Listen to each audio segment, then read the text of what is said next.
Bukod sa makapangyarihang religious group ng Iglesia ni Cristo, inaasahang iba pang sekta magrarally na rin sa kalsada para ipaglaban si Bibi Sara.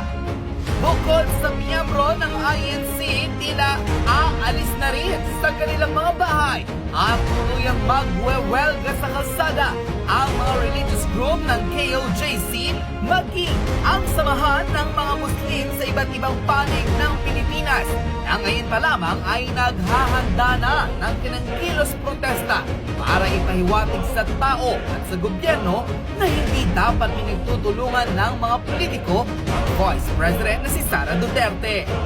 Umani ng samot-saring reaksyon ang naging viral video na ito kung saan pinagpiyastahan ng maraming tao ang Vice President na si Sara Duterte sa kabila ng paghahain ng mga impeachment complaint laban sa kanya.